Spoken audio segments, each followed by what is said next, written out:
Welcome, welcome, welcome. I have in the studio with me today Rony Delva. Hi, Rony. Hi, Petra. How are you? It's it is fantastic. I'm so happy that you're here, Rony Delva. We met through Upper Bound. I was a little youngin in Upper Yes. Bound, a little teenager when you first came in as Uh-huh. a director of Upper Bound. So that's where we first met. And I was like, when I started this podcast, I was like, I got to get Rony on here because you're doing such amazing things with us first generation. Well, I'm not first generation. I don't know how I got in, but Yeah. we're first generation students. So, let me give them a quick bio of who you are, Rony. Rony G. Delva is a doctoral candidate at Simmons University School of Social Work. He holds a bachelor's degree in political science and a master's degree in social work from the University of Connecticut. Yeah. Yukon. Whoop, whoop. Mr. Delva currently works as a director for the Upper Bound program at Fairfield University. Upper Bound provides educational and supportive services for first generation college bound high school students. And what I like about this, when I was reading your bio, Rony, it says Mr. Delva is a workshop presenter in the field of diversity, personal goal setting, conflict resolution, and intergenerational cross-cultural issues. So that's where I'm interested in is like, okay, Rony, what brings you to that area of cross-cultural issues and intergenerational? Because, first generation, that's what you deal Yes. with. What's going Yes. on? What brought you there? Absolutely. Petra, before I answer your question, let me just say how proud and honored I am to be on your podcast today. You're talking about life coming full circle for me. I remember when I met you, you were a senior in high school, actually, right? That was over 19 years ago, I think, right? I 18 years ago. And you were such a determined young lady. I remember when you first met me, the first question you asked me was like, "What are my goals? What are my plans for Upward Bound? How am I going to make things better or different?" I was like, "Oh my God, this young lady is aiming me to pass, right?" And I also remember how you had your plans lined up. You said you were going to go to college, you're going to graduate, you're going to get a master's degree as well. You're going to start your own business. You're going to buy a house. You're going to get married and have children. And I have to know. say that, for our audience, that it happened exactly in that order. I had the Yes. privilege of attending your wedding. I went to your wedding. That was such a wonderful moment in my life. I would never, forget this. And I had the pleasure of meeting your children, your husband, and your sister, and your wonderful mom, by the way. It Yes. was an example of how dedicated dedicated mothers look like. So it's been an honor and a privilege to actually to have known you all over all these years, right? To see how you have achieved thus far all the goals that you've set for yourself, and I know there is more to come. Thanks, Rony. I'm watching, with pleasure and anticipation in terms of what you do next. In terms of your question, with regards to the work that I've done with intergenerational, dealing with intergenerational issues within the Haitian American community. One of the things that I've noticed as we are going through our probably second, generation of, or probably even some may even say third generation of, Haitian Americans living here in the specifically in the United States, but specifically here in Connecticut, or even to be more specific, in Fairfield County. This is where I grew up in Stamford, in particular, right? Since I migrated from from Haiti to the United States, some 40 years ago. The issue is that young people who are growing up here, they are different from the way that their parents, grew up or raised in Haiti. So there is something called acculturation that a lot of us, from the immigrant community have to do. So that means that you have to adjust, you have to adapt to the culture that is new to you.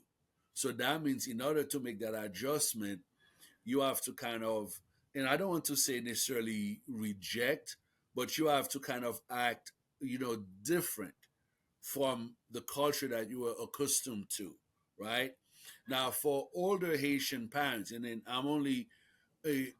I'm talking about Haitians, so I'm sure that probably other immigrants groups, go to the same experience as well.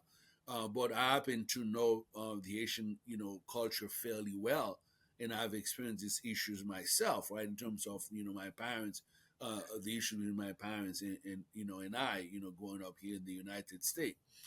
So the issue is that the young people, the children, so to speak, they act in ways that are different from the way that their parents, act.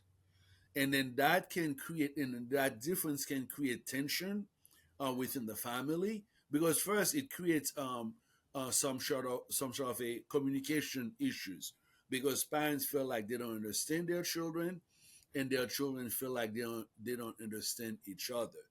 And the fact of the matter is that the lack of understanding, or the issue of the understanding, it's because you have two cultures, that are crossing, right? So you have the American culture, and you have the Haitian culture. In the Haitian culture, parents tend to be a little bit more authoritarian. You know what I mean? They tell you, what to do. You listen. That concept of children are supposed to be right. Children are supposed to be heard. Are supposed to be seen, not heard. Right? Again, some people may say, "Well, that didn't happen in my family." There might be some exceptions here and there, but for the most part, I know, and in speaking for myself, that's how I was raised. My parents basically set the tone. They tell you what to do, and you have to listen. Period. Whereas in the American culture, parents tend to be a little bit more permissive, right? And then kids, they have the opportunity to express themselves, give their opinions, if you will, to their parents, and then there's like some sort of a, back and forth, right? So it is less authoritarian. So, and I think that also with Asian parents, because of language barriers, language difficulties, sometimes they might kind of feel that they're functioning outside of the American community. Whereas young people who are born here or who came at a very young age, they're actually immersing themselves into the American culture, while keeping some of the Asian culture. And then so in terms of parenting skills, you see a big clash. So the work that I did was to help parents. How do you communicate with these young people, right? And I did it with families. I did it in many instances where it was almost like group work, if you will, where I would have the parents and not so much group work. Yeah, it's group work, that family, therapy, so to speak, but to address intergenerational issues. And I found that after going to a number of sessions, and we oftentimes come up with some solutions to help parents to actually how to understand what's happening with their young people, and also teach young people how to understand their parents. With parents, whether they're Haitians or American, respect is very important to us. We want our children to respect us, and I always tell the kids, always make sure that you talk to your parents with respect. And I explain to parents, and here's the other issue too, Petra. Parents say one thing at home, but when the kids go to school, they see a different type of understanding, or different type of expectation. So the problem is that when these kids go back home from school, so it's like they're on no man's land, because here they are, they're listening to their peers being treated, one way at home, or things are being different, and when they go home, things are different at home. So that can create a lot of problems. Right? And also, when you look at TV and all the kind of subliminal, not even, or message or direct message that you get in terms of how the culture is presented, whether it's to the media or social media, in terms of TV, radio, and then now with the internet and everything else. So you the kids are exposed to so many um, different source of information, right? And then so when the disconnect happens between them and their parents, so it can create a problem. So that's why I think, yeah, Well, that's the same thing in the Jamaican culture. You kids yeah, are seen and not heard, and I think that's just an immigrant culture or island culture situation. I think even my friends who from different islands to the same thing. You are seen and not heard. hmm You don't have a voice. It's like, oh, mommy says, daddy says, and that's what it is. You know, yes, no opinions here, and I think that's changing a little bit, especially me and my son. I hear his opinion. He can give. I might in the end, he might not get what he wants, but at least I listen. oh, Versus, absolutely, right, versus, yeah. Yeah, exactly. that's your mom. So, for instance, I would say that for yeah, the young people like like you much younger than I am. So you are going to what second or third generation, right? So you grew up here, so you have adapted more into the American culture, if you will, right? So Hmm. you are raising your children in a much more different way than your mom raised you. And I think it's the Mm-hmm. same thing for me. So your Hmm. point is very valid. So we're seeing that a lot of that, the thing, what the issue that I was talking about, those issues are going away. The further you go into the generations, right, the more Americanized that we are becoming, right, and our children are being born here, those issues are going away, right? But there's still overall, there between in terms of the differences between the cultures. So you still have to kind of address because Yes. Haitians, we think one way, we do things one way, and then the point that I have to make too, I'm not advocating that one culture is better than another. That's not what we're talking about. We're talking about differences, and those differences are to be celebrated. We have to understand them. We have to understand why why things are done differently, and then so we can embrace them. So we don't create that kind of distinction, or one is better than another, one is inferior to another. Then now you're creating problems and issues, and then you're opening room for discrimination, right? Hmm. Resentment and isolation even further. So to be clear, we're not talking about one being better, we're talking about them being different. Exactly. So with Upper Bound and all the work that you do in Upper Bound, you see a lot of first generation or um, immigrants kids. They're not first Yes, generation, but they migrated here and they have to learn and learn the culture as well. So how are you managing that, and what have you seen with that demographics? absolutely, Petra. That's a wonderful question. Actually, that's a little bit that adds more to what we were talking about. So to be exact, for instance, right? Again, when I was in Haiti, when I went to school, I went to Haiti. I came in when I was 18 years old. I just turned 18, and I came one week following my 18th birthday. When I went to school, the school was responsible for my education and for my discipline. They were the authority. They had power, right? And then now, of course, your parents can have a relationship with the schools, but there wasn't any PTO, parent, teachers organization. There were none of that stuff, right? I mean, occasionally you'll see parents, usually mostly dads, who would go to the school, whenever a student got into trouble. You'll see that once in a while.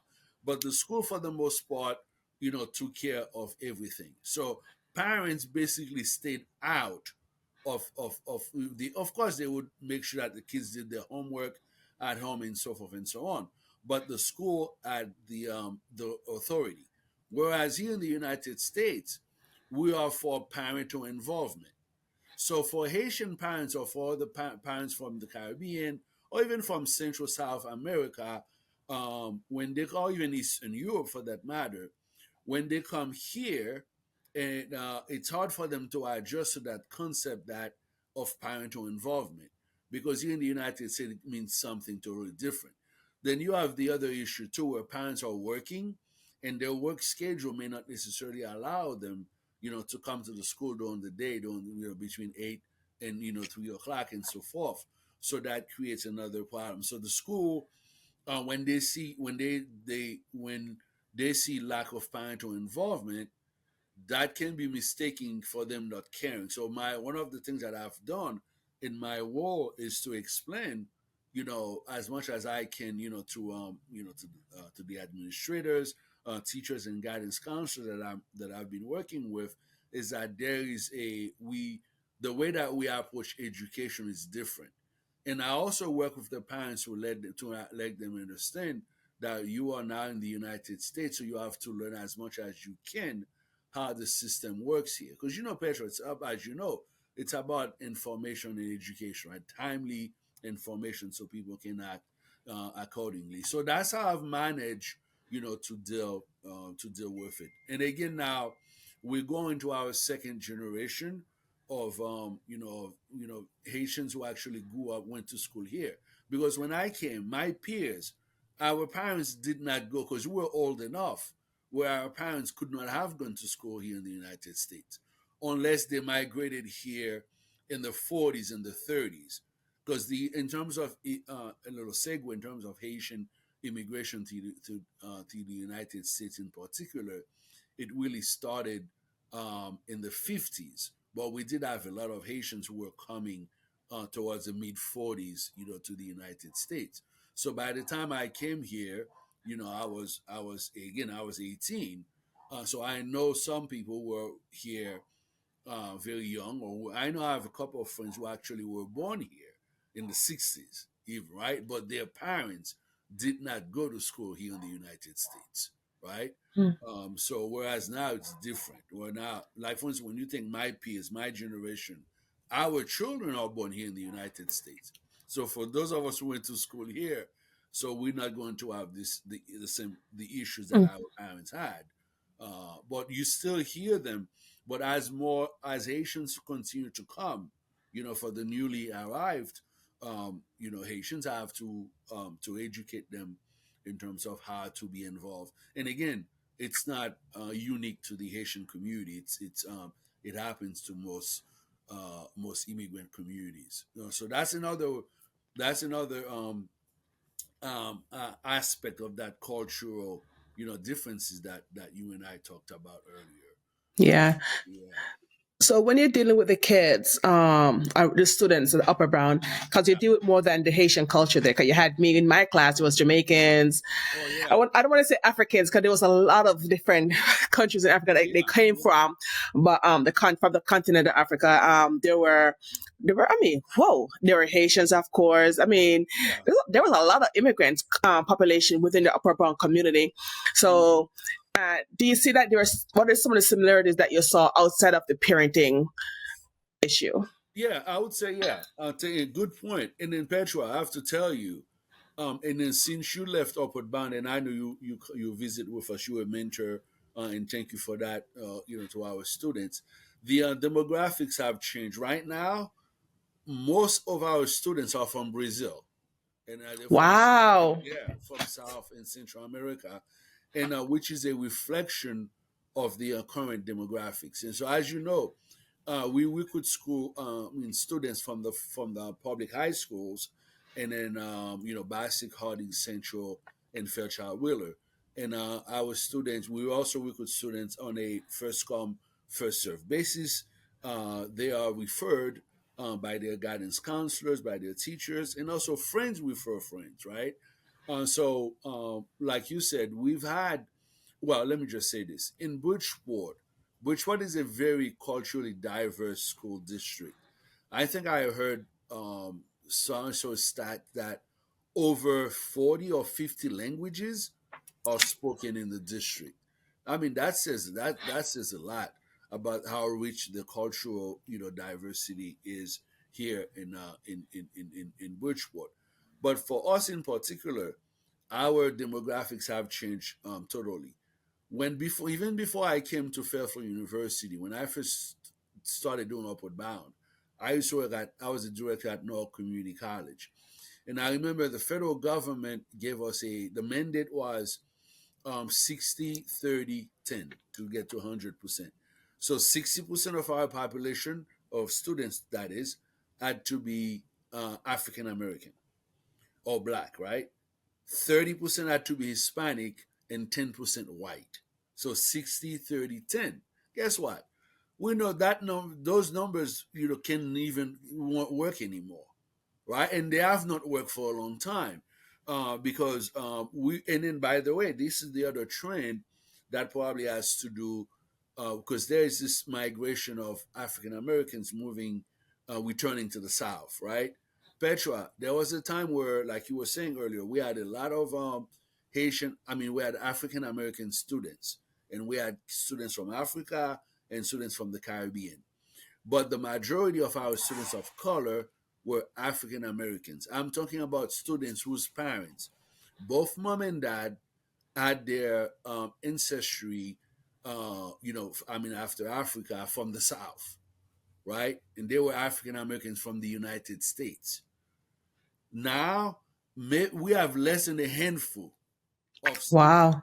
Oh yeah, that's it's just something. This is very interesting, and I think my theory is that it has something to do with the demographics changing, and then that people are moving back to the south, and then you have a bigger influx of people from Brazil, from South Central America, and all over the place. So then we see, yeah, right now most of our students are from South Central America, and we have more students from from Jamaica, more students from Haiti, and certainly, and the number of students from Africa goes back in, it goes up and down, but we certainly, but when we do something called our annual our potluck, where we encourage families to bring food from their culture.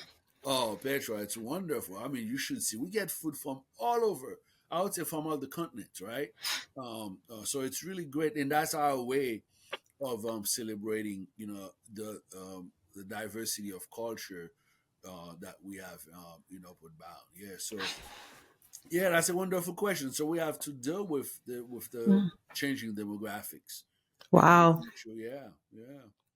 So what are some of the obstacles you see the kids facing? So we know some of them have the language barrier, right?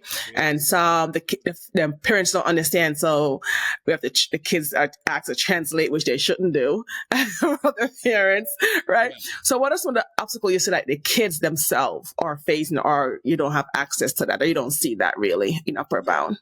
Yeah, some of the obstacles. Well, this is no secret that there are some challenges in Bridgeport, public school, and I always, there's always a disclosure in terms of for transparency. I always talk about the fact that all three of my daughters graduated from Bridgeport Public School, right? And then all of them are college graduates. One has an MBA, one is a nurse, and then one they all gainfully employed, right? And then again, they all three of them graduated from college. And the things that I've heard from them, and as I've heard from other students who went to the public school in Bridgeport, when they go to college, they have to. It's a cultural. Not only it's a cultural shock for them, it's also a bit of a challenge academically, because they are not prepared um, well enough, right, to withstand the academic rigor of college. And then the kids are resilient, and then I know they all manage. Most of them have managed. I mean, the ones who've managed to stay in college and graduate with a 4-year degree. So in terms of obstacles, that's the one thing that you hear constantly, right? How in terms of their math and science skills, and reading skills also tend to be very low. So programs like Upward Bound, we try to bridge that gap by providing that extra support, whether it's tutoring, extra academic support, making sure that the students they come on Saturdays for classes, for academic and cultural enrichment as well. That's one of the ways that we try to bridge the gap. And I also find that students who come to Upward Bound, they tend to be very motivated, to begin with, right? And then so it's easier, to work with them, even if there might be, some of the deficiencies that we're talking about. But if they are willing to take advantage of the opportunities that Upward Bound provides, then they can bridge the gap, and then Mm. therefore their transition to college will be a little bit much more easier. But over that's what we keep on hearing, yeah, Yes, as a, yeah, I can be a testament to that. It was very challenging. Luckily you don't take students from Kobe Cathedral anymore, but yeah. my mom took me out of the public schools after middle school and then put me into Catholic school for high school. And even with that, and we did well, we worked hard, but even with that, that transition to college was like, whoa. Yeah, yeah, But I feel like with the determination, because when you go there, you meet a lot of us and we're like, okay, let's get this done. We get together, we have our table. It's like, let's get this done. Let's yeah. get out of here. Let's Yeah. be successful. Let's do what it is that our parents migrate and made those sacrifices for. So what are some of the money issues you see that the students and the family face, especially because you work with at a college preparatory program, Upper Bound? What are some of the challenges or the money concerns you see the students have and the parents have? Oh, absolutely. Listen, the money issue is huge, particularly because the cost of college tuition keeps on getting higher and higher, and then it looks like and it's not going to go down anytime soon, right? Now you get into, and I know your question because we can. So I'm addressing that. We can address the tuition quickly and move into financial literacy, which I think is also a very important issue to talk about. So when you look at it, when you consider that one of the guidelines or requirements for two-thirds of our students have to be first generation and low income. And by first generation, what we mean is that their parents cannot have a college degree. It used to be years ago, if you had a college degree from overseas, whether you have a college degree from, let's say, Jamaica, Africa, Haiti, or anywhere else, it didn't count towards the first generation guideline. Now, guess what? It counts. So if you Wow. have if you have a degree from overseas, whether you are working in that profession or not, the federal government consider you not to be first generation, right? And we look at income.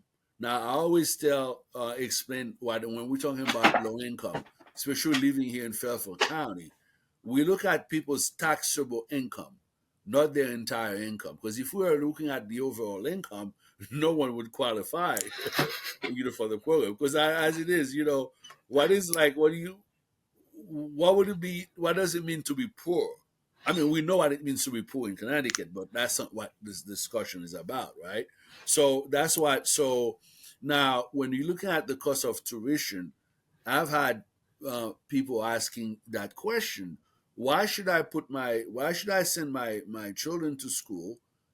Have a, in a school like Fairfield, that costs about $60,000 per year times four. That's almost $240,000 for a bachelor's degree, right? And then that student, owes almost over half of that money, depending on how much financial aid or scholarships or loans that they've taken, they have to pay back that money. And unless if they go get a job that doesn't pay them well enough, how are they going to pay the loan back on top of the other, life expenses, living expenses rather, that they have to deal with. So that's an issue right there in of itself. So that means that requires that we do financial literacy to really take a hard look at the numbers. What does it mean? How much money can I afford to pay for school? How much money do I need to make, to earn a year in order? So that's what we have to actually do, because now it's no longer good enough to just say, go to college, you're going to be okay, everything is going to be fine. No, you have to really, and you have to also pay attention to your major. What is it that you're going to major in? Because some majors pay more. Like if you're in IT, if you're in a STEM field, you probably will make more money. If you're an engineer, you probably will make more money, let's say, than somebody who has a bachelor's degree in English, right? Unless you write a book or you you go get a math, you file, you go get higher degrees, and then again, depending on what is it that you do, most likely you're not going to make a lot of money. So you have to also be careful in terms of what is it that you major in. And then the problem that we are facing, and I do go back to the barriers that you were talking about, what we're finding is that we are performing in the quote unquote minority community. There is an issue in terms of our performance within the STEM field, with math and science, and then we have fewer students of color going into engineering. We have fewer students of color going into anything that is STEM related, and that's where the money is. You see, so that creates a problem. So the problem we have now, if we are pushing education as we should, and then people are going to huge debt, and then they come out of school with not too much employable skills, if you will, then you have a problem. Then are we breaking the cycle of poverty? Because to me it's a social equity, it's a social justice issue, it's an equity issue, but how do we address it? I am, having been an educator working in education and so forth, I am a proponent of education. I'll tell people, yeah, go to college, but I'm telling folks now, you have to really be careful in terms of how you going to finance it. A, for the 4 years or plus, if you go for for advanced degrees, and then B, after you finish school, how are you going to get paid, and how are you going to take care of yourself? Because if the goal is to get out of poverty, then how do we get out of poverty? Money. You know what I was thinking about. You know what I was thinking about as well. Yeah. Because as immigrants, we're like, college is not an option, right? It's just expected. Right. But going through college and seeing other fields like trade school, I mean, we don't talk about it much in the No. community, right? And it is a profession. It is a wonderful profession. I mean, I pay my plumber a lot of money. He makes more an hour than I do. Absolutely. Oh yeah, huge, huge. And Petro, I'm glad you said that, because the other thing that's happening too, talking about demand and supply, right now, from what I understand, the average plumber in the United States is in his or her 50s, going getting older. And then same thing can apply, for electrician, carpenters, and so forth. So that means in a few years, we are going to, as these people start to retire, we're going to have a shortage. And then, because we've been pushing for college so much, in the past 20 or 30 years or so, we've seen a decline in terms of students going to the trade schools, right? And then and then that's where you can learn to become a plumber if you go to a trade school, right? You figured someone can graduate from high school, go to a trade school, learn how to become a plumber. If they are certified, licensed and insured, and so they're good, they can easily make $80,000-$100,000 within the first couple of years Hmm. after learning their trade. Whereas, unless you get into IT for a college student, you're not, and then without any debt, by the way. So they didn't take any student loans, to learn that trade. So when you do the math, you be like, oh, But again, if you want to, this is where I think also where I think we come in. To me, the worst part is that when you have students who have no clue in terms of what they want to do, they're wasting their time. They go to college, end up not doing well, end up dropping out.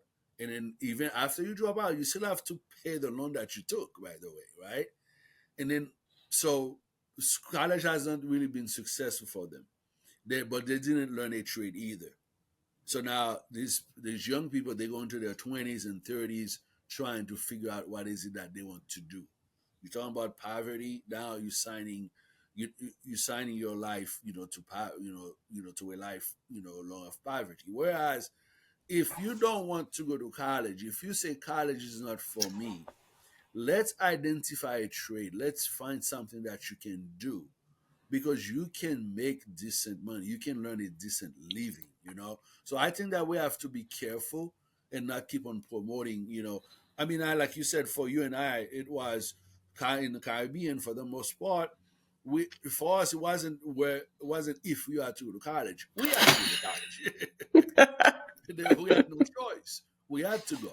So I think that we have to kind of modify that. But again, as a director of Upward Bound, I promote college 100%, but I promote it with some, I would say, yeah, advice in terms of, okay, what there are other alternatives that you need to pursue, and particularly in terms of that demand and supply. You're going to get to a time where those people in the trades will be making more money than college graduates, based on so that's why. And then never mind the higher, like if you want to become a doctor or a lawyer, they talk about even more money. Eventually, you probably will make enough money, but and again, then you go into that financial literacy piece, that I find that we're not educating students how to handle their money, and then it doesn't matter how many degrees that you have, how educated you are. I don't know of any schools that actually teaches financial, any schools that teach rather. Well, that's going to change because I believe Connecticut just implemented a law that now it has to be part of the curriculum for graduation. Oh, So good. I'm very excited about that, and that's one of the main reasons why I started my financial coaching business, Brown Financial Solutions, was because I'm very passionate about, especially the immigrant population, island population, that we learn money, how to manage it here. Because we're managing two households, and we're managing our home here, managing our home back home and on the mainland. So how do we manage that and still build wealth, still build financial stability here, take care of family here? So that's very important to me. So when I saw everything that was happening, I was like, I was like, no, something got to change. Yeah. We got to start being more informed, Mhm. because we work hard and we're constantly working, but how do we make our money work for us? And that's why I started that coaching business. But talking about money, as this is Islet Money, Ronnie, what are some of the money issues? What's your money story growing up? Well, my money started going up. Thank you for asking. That's a good question.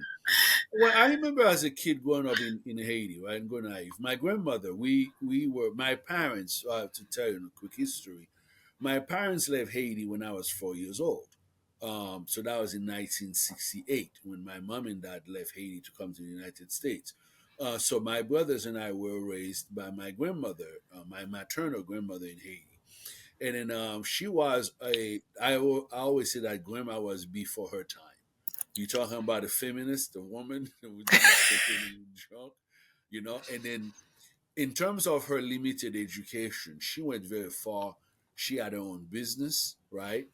And I remember she was a butcher, right? And then the difference I learned at a very young age from her, there were other people who were butchers too. They were buying meat from other people and they would resell. But my grandmother, she would buy the animals.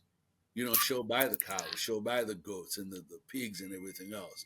And then she'll butcher them, herself. And then she would sell the meat. So she owned it, right? And then because she was buying livestock, she also ended up buying, she had some what do you call it? She had plot, lots within. She had to get, things that to feed, the animals with farms basically. So she would own, a couple of, not necessarily farms, but she would own a couple of piece of land where she could grow, whatever, she needed to feed the animals. So then that was a business by itself. And I mean, she used to sell water. I'm not talking about bottled water now, because you imagine the other. Because when you say that to me, what do you mean you used to sell water? Yeah, people would bring their container, because we had running water at home. Then my grandmother would sell water. She used to sell ice. You know what I mean? And the ice cubes, and you sell like like 10, 15 ice cubes for X amount of money or whatever. And I remember she had a little like a shoebox of sort. She would keep her receipts. And I remember as kids, we had credit. in all the stores in Gonaive, where we grew up. And so whenever we needed to buy clothes or whatever, we had to say, I am so and so's Madame Pierre's grandmother, grandson, and she had credit line in all the stores. And every month we used to see her pay her bills. And as a kid, our electricity was never cut off. For many years we didn't have a phone. We didn't have a house phone. By the time that I left Haiti, we did have a home phone, and we had water, wanting water. Her bills were always paid, right? And we knew that she had a bank account. We used to go to the bank and stuff with her, but we were never taught about we taught how to be respectful in terms of having credit. But we didn't call it credit in terms of that traditional way when we call credit here in the United States. But it was credit because when you go to a store and you say you so and so's grandson, and then you buy, and then my grandmother will pay later. That's credit, you know. Yes, it is. So yes, so she was teaching us the importance of of credit, the work ethic. So one thing that we grew up with, watching my grandmother work so hard, and even watching my mother, my father, work very hard in their lives. So we were taught work ethics at a very early age, and we were taught the concept of ownership, whether you're going to own your own business, own your own home, and everything else. But the message, the instruction, they were not direct. They weren't like my grandma never said, "Okay, this is what I want you to do." You know what I mean? When you go up, I want you to have good credit. I want you to save your money. I want you to. I mean, it was my mother would talk about saving, later, but it wasn't. There was no, I would say, direct way. I mean, it was kind of implied, so to speak, right? And I think in terms of financial literacy, it needs to be more. It needs to be more direct. It cannot be just implied. So that's my kind of. I mean, that was my short, version. Yeah. But the work ethics, the valuing money, and my grandmother used to lend. People used to come to her. People would borrow money, from her, all the time and everything else. But I remember in terms of her paying her bills on time, her keeping the receipts and everything else.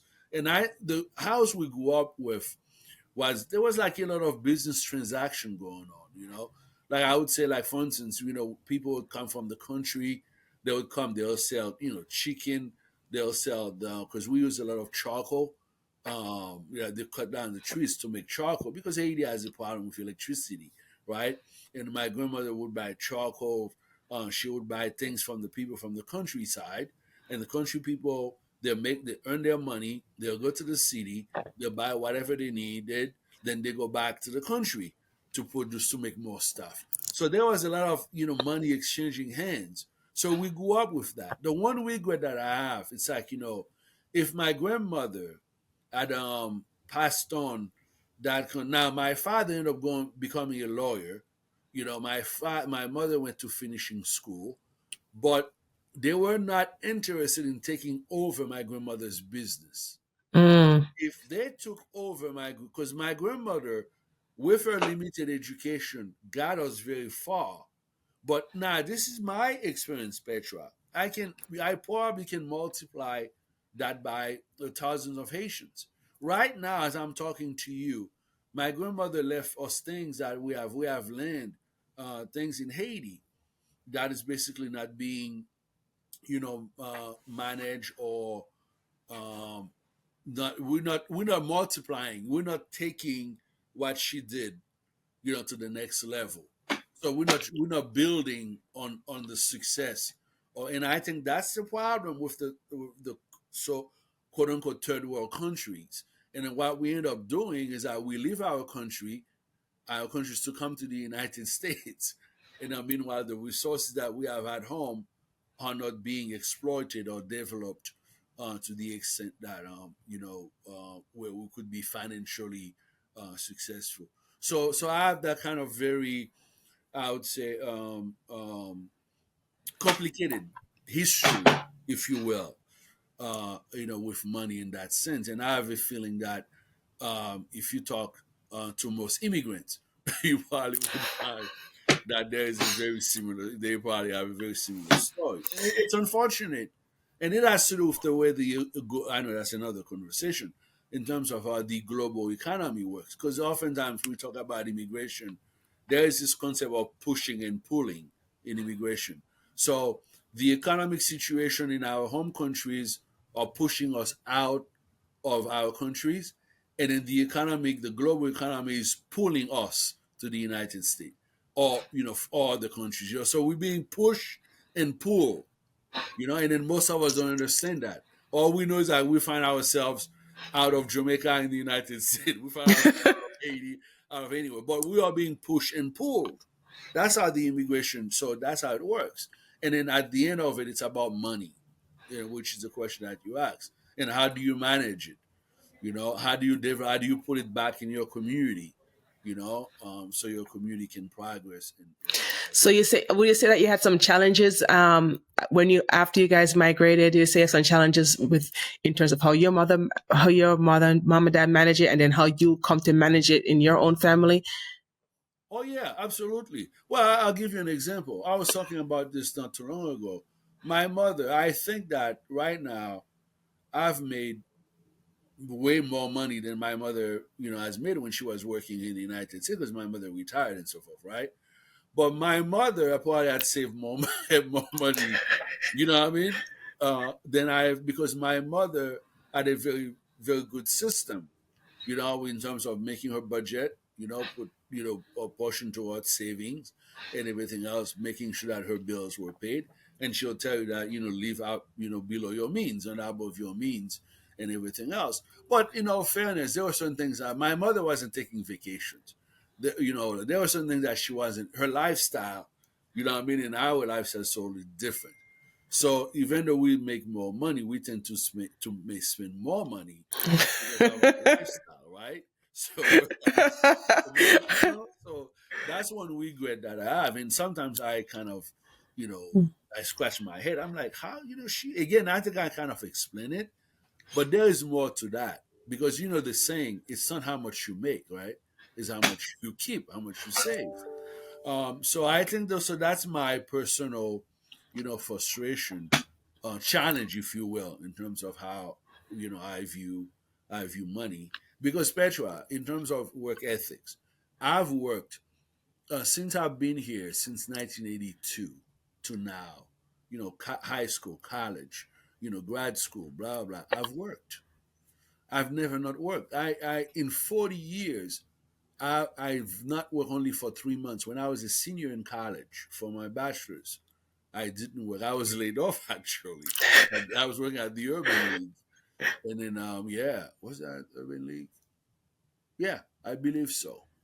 I was about to finish college, and then was working there, and I was laid off, and I did during those 3 months, I worked as an intern for Congressman Shays, who was a Republican congressman. I think fourth or sixth district in Connecticut. His office was in Bridgeport, and I used to commute from Stamford to Bridgeport to work. I learned a lot during that time. So that's the only time I did not work. So Well, internship is considered working, Ronnie. yeah, exactly. I was doing something, right? Yeah, it wasn't a paid internship, but I mean, I was using. My point is, I was using my time, constructively to do something. But So, yeah. so what are you going to do to change that? And how are you going to make sure that your kids don't repeat that cycle or get out of that cycle? Yeah, that's a good question. I think now we are a little bit more, intentional. Because I know my mother did do this with us, like when we took the kids to the bank to open a checking account and everything else when they were old enough, opening a savings account so they know the importance of saving. I can say, right now, our kids, one thing that we're very proud of, they know how to pay their bills. But see, that's the thing. We teach.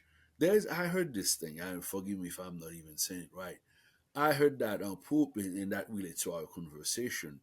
They said that poor people work to pay bills. Middle class people work to get good credit, so they can buy things they can afford. Then they can keep on paying their paying their credit card bills, and then rich people make their money works for them. You know what I mean? So rich people, their money works for them, right? And then so that's, and I think to a certain degree, there's a lot of truth to that.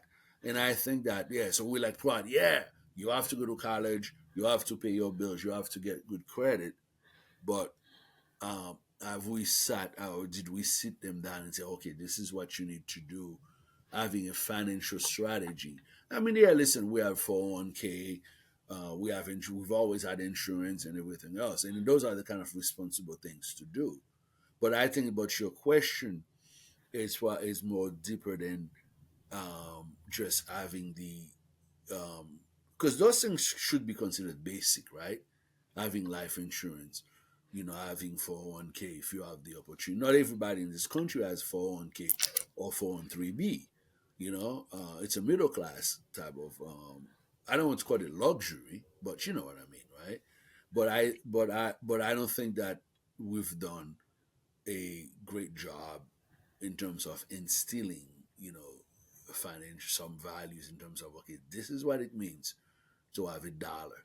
This is what you do with that dollar. You know what I mean? You put 50 cents away and then, so forth. Yeah. So you need to, so as a community, we need to do better at conveying the value of a dollar, or what a dollar can do for you, Right. and make it work for us better. I totally agree. I said it all the time. I say, how do you make your money work for you? You know, and that's what I call one of my workshop actually, right? I say, make your money work for you. And I was like, what do you mean? I'm like, we work so hard, doing multiple jobs, sacrificing family time, but yeah, at the end of it, we only have Social Security. I was like, nope, that got to end. That has to end. And that's why I'm so passionate. And I'm going out there and working my tail off just to provide that information, because I just don't think it's acceptable. It's not acceptable, anymore. I agree. I agree. And then working, there's this sort of thing too. You have to work smart, not hard, right? Mm-hmm. And then sometimes I've seen situations where you have people who've been working, very hard, and they're like one disaster, from one situation away. They lose their job, or some illness happens Mm-hmm. all of a sudden. That shouldn't have happened. These people, they've been No. working very hard. But if your money was working for you, then you would have better financial Yeah. security. So, Ronnie, why did you migrate here? Why? Right? That's a good question. My parents were, my dad was 25, just finished law, graduate from law school. My mother was 20, because my parents married when I was born. My mother was 20, my yeah 20. So in the 50s, right? At the end of the day, remember what I said about push and pull, in terms of immigration in the in the 50s, 60s, there was a big push because when Duvalier was president, a lot of young Haitian professionals were leaving, Haiti, you know, for political reasons. I'm not suggesting that my father was a political asylum seeker. I'm not saying that. My family was not prosecuted in Haiti. I'm not saying that. But in the 50s when Duvalier was president, there was a lot of political persecutions going on. A lot of people, especially doctors, lawyers, were leaving Haiti. That was the first group of migration out of Haiti, right? And then in the 80s, then you started to have, with the boat people situation, where people would actually get into boats, would actually leave Haiti, in huge numbers and so forth and so on. Around the same time when Cubans were leaving Cuba as well, you know. So for my family personally, so my parents left Haiti in 1968. They came here, I was 4 years old when they left, right? My mother wanted us to come to the United States, but my father, because he had a terrible situation here, he didn't like it here because first of all, my father came a young lawyer, could not work here as a lawyer in the United States. He was working in a factory at Clearwater. In fact, he was miserable. Then in the 70s, early 70s, uh, Duvalier, Haiti started to fill the so-called brain drain where professionals were leaving.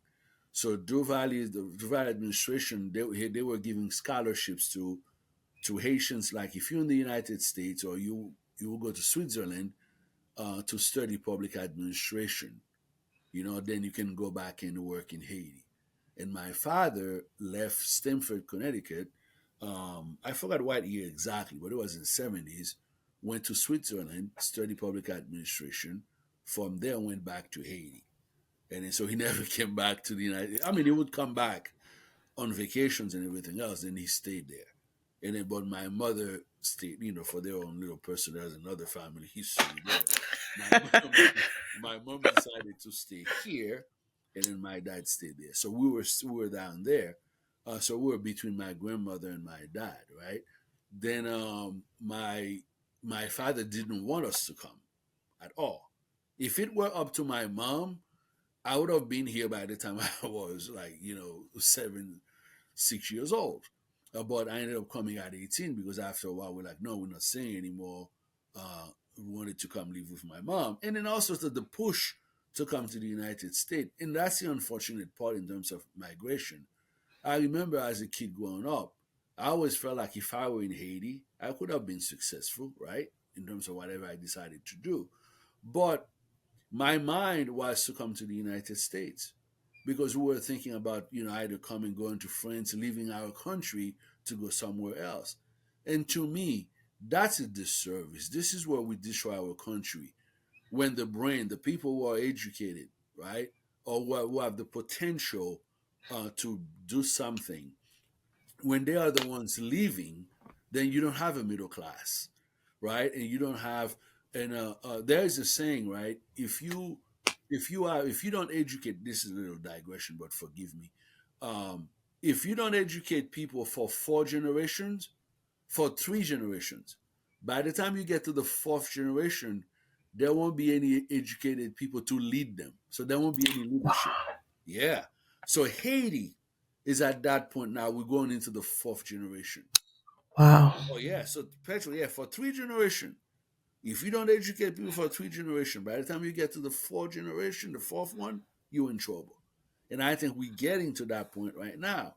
So it's really sad. And then the other statistic I can throw for our conversation is that I've read that um, close to 70% of Haitians with college degrees live outside of Haiti. See?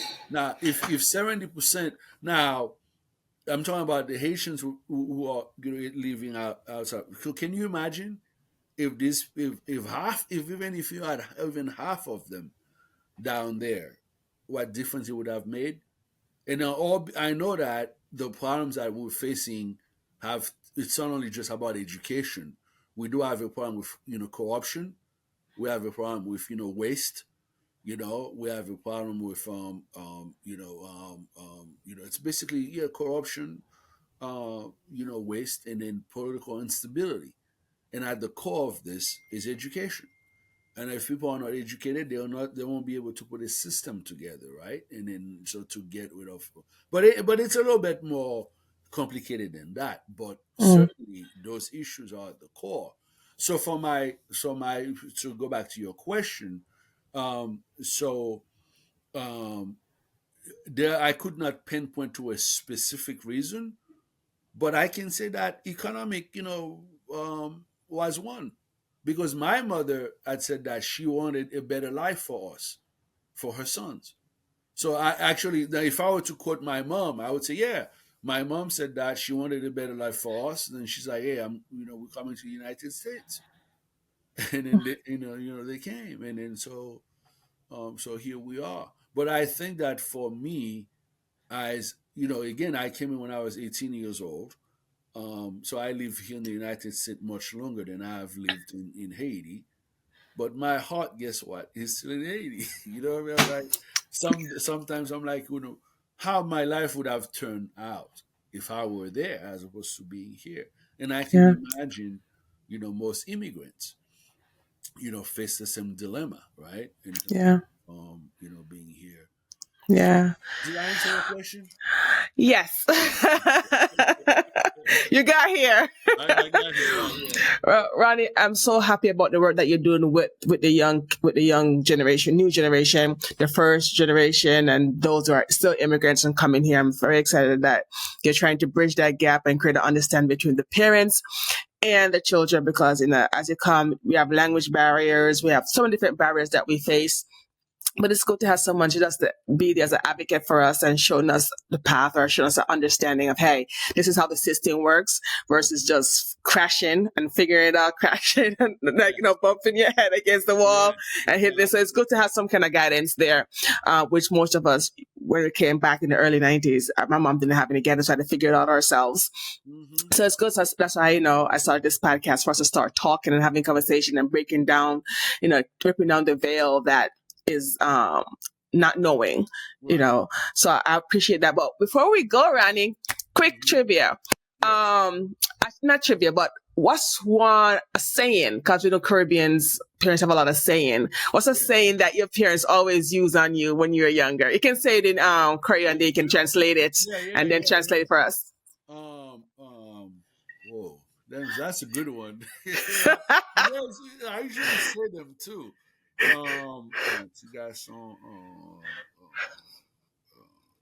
My grandmother used to always say avant fête pour si fait la belle. And what does that mean? This is let me translate that one for you. So she said, basically the translation is that it's almost like you can. So in other words, if you're having a party and you say you're having a party at home, right? And I come to your house, let's say a day or two before the party. I see that you are cleaning the house. You're doing a lot of stuff. Food is coming. There's a lot of activity. Things are moving. Food is coming. The house is being cleaned. So that means that's a sign that, oh my God, that party is going to be it's going to be nice. So say I haven't fait pour apprécier fête la belle. So meaning based on the preparation, you can tell whether or not how good it's going to be. So in other words, if you practice, if you spend time doing your homework, if you spend time studying, I can almost predict what kind of grade you're going to have. In other words, it's almost like, based on what you do today, you can tell how tomorrow is going to be. So say I like that. Right? Say I have a fête pour si fête la belle. So I always always think about it. Conversely, Petra, can you imagine if you go to somebody's having a party tomorrow and you go to the house today, the house is dirty, or let's say if it's not dirty, the house there is nothing. You don't see any sign that somebody they're getting ready for a party. Like, wait a minute, what is this? Super, it's not going to be good. But if you see activities going on, the house is being clean, food is coming. You see a lot of festive getting ready. So the prep. So basically, the prep you can tell how successful somebody's going to be based on how they prepare, based on how they work. I like that, Ronnie. I like that. Thank you for sharing that with us, and thank you for coming through. C'est avant fête pour si fête la belle. Yes, I won't practice that online. I won't practice that in the fact. I'll do that off outside of the studio. But thank you so much for coming through. I really appreciate you dropping some gems and some knowledge and some insight for us. And until next time, remember, keep your money Irie. Thank you, Pedro. It's been an honor and a pleasure to be with you. Thank you for having me. Awesome. Let's